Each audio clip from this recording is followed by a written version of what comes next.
Hello, class. My name is Taylor Jorgensen, and I will be discussing the loyalty study of Rahab and Achan. These two Old Testament accounts are of similar nature. Joshua is sending spies out to survey the land of their enemies so they can find out what it is like and how many soldiers they will need for the raids. These spies both come back with promising reports that the nation will easily fall into Israel's hands, but only one battle is initially successful. The deciding factor in each of these battles is loyalty, both loyalty to God and to Israel. Let's take a look at the two accounts and see the foundational differences between each of them. Joshua 2 describes the account of two Israel spies who are sent to Jericho. This is a dangerous mission to carry out, and the king of Jericho soon finds out that they are there. In the city, a prostitute named Rahab offers to provide them with shelter and protection so that they will not be killed by the king's men. Even though Rahab is not an Israelite, she has heard of Yahweh and the great thing that he has done for his people in Egypt. Because of her fear and loyalty to God, her family is allowed to live even when Jericho is eventually defeated. Next, we will look at Joshua 7 and the story of Achan. After the Israelite spies surveyed the nation of Ai, they concluded that it would be very easy to overtake the people.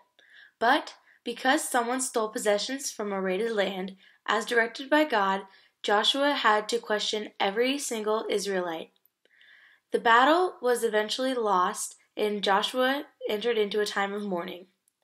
After questioning the people, Achan was found guilty, and because of his direct disobedience, his entire family and their animals were stoned, and then them and their possessions were all thrown into a fire and burned.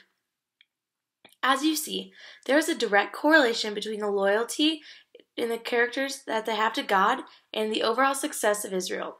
God is trying to teach his people about the obedience to him, but Israel doesn't always like to listen, like in the case of Numbers 22-13. In this passage, we see that shortly after being liberated from Egypt, the Israelites are once again unhappy with their conditions. The people begin to sin against God, and the Israelites once again blame God for their suffering. God offers to provide them with water, but because of Moses and Aaron's disobedience of how they obtained the water from a rock, God was displeased.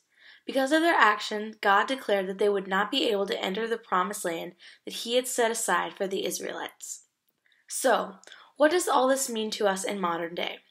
Well, in James 1:19-25, we see a contrasting picture of obedience.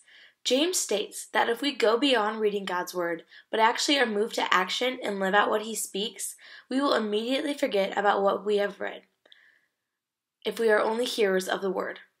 There are many more scriptures in the Bible that speak about having loyalty to God, but these stories stretch far beyond just loyalty. Loyalty is a product of complete trust and continued obedience to God. How can you be loyal to someone if you do not trust them completely or follow what they say gladly? Proved time and time again, if we are Christians and are loyal, God will bless us in our obedience to him. But if we stray away from God's plan for our life or his commands, we will suffer for our lack of faith and loyalty towards him.